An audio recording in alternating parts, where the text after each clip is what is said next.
Ce mercredi 18 février 2026, sous la présidence du chef de l'État, M. Patrice Talon, le Conseil des ministres s'est réuni et a acté les décisions dont voici la teneur.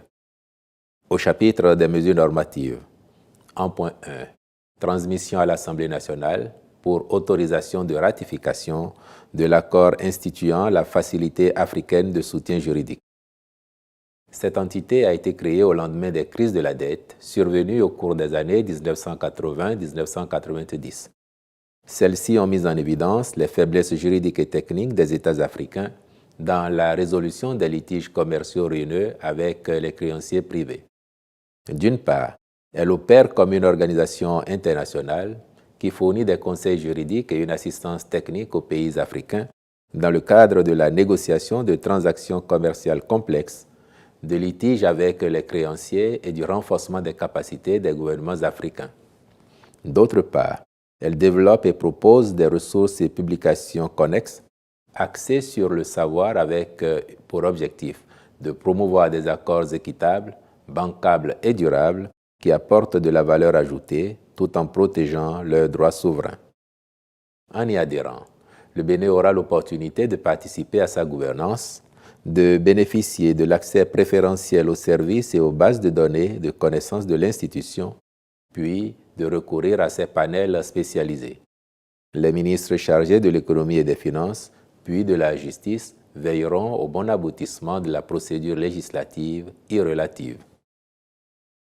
En point 2, création de l'Agence nationale de lutte contre la malaria et les moustiques. En dépit des efforts soutenus, la malaria reste endémique avec des conséquences économiques, sociales et sanitaires graves. Elle constitue l'une des premières causes de morbidité et de mortalité, particulièrement chez les enfants de moins de 5 ans et les femmes enceintes. C'est pourquoi le gouvernement fait de son éradication une priorité de premier plan s'agissant des questions de santé publique.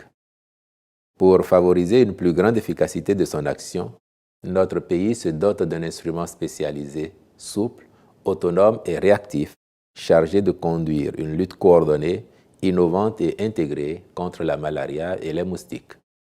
Ainsi, la présente agence sera notamment chargée de concevoir, mettre en œuvre et évaluer les programmes de démoustication, renforcer les actions de prévention et la lutte contre la malaria, réduire l'incidence et la mortalité liées aux maladies transmises par les moustiques, promouvoir la recherche et l'innovation dans le domaine de la lutte antivectorielle, sensibiliser les populations sur les comportements préventifs et les traitements curatifs, appuyer les collectivités locales dans la gestion des nuisances liées aux moustiques, collaborer avec les partenaires nationaux et internationaux, publics et privés, dans le cadre de sa mission.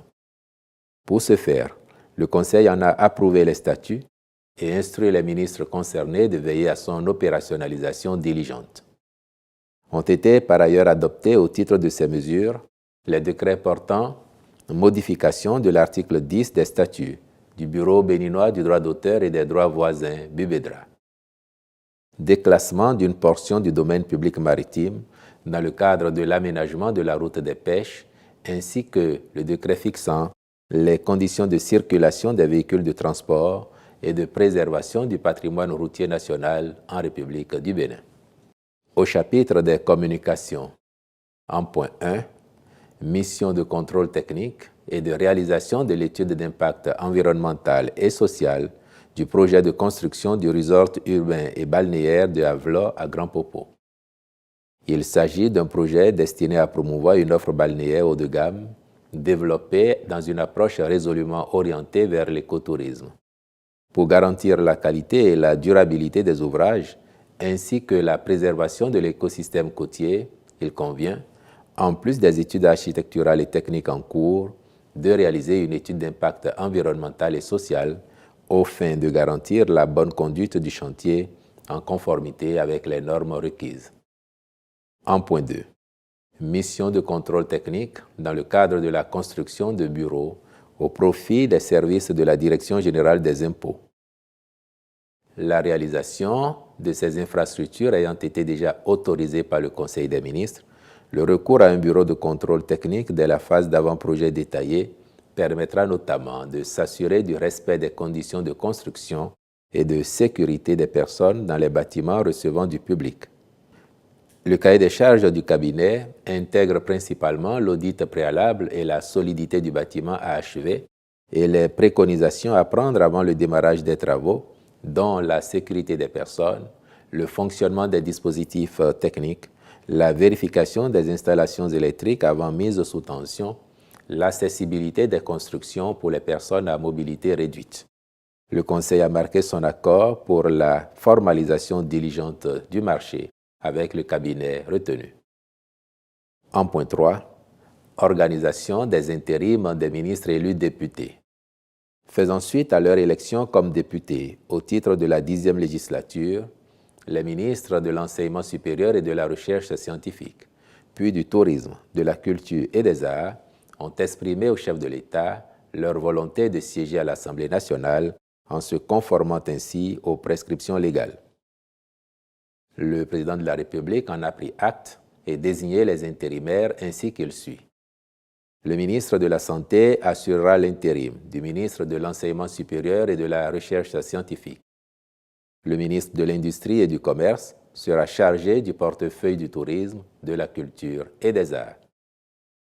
Au chapitre des mesures individuelles enfin, à la présidence de la République, Mme Aimée Justine Azon Aboudou est nommée chef de cabinet de la vice-présidente de la République. Je vous remercie.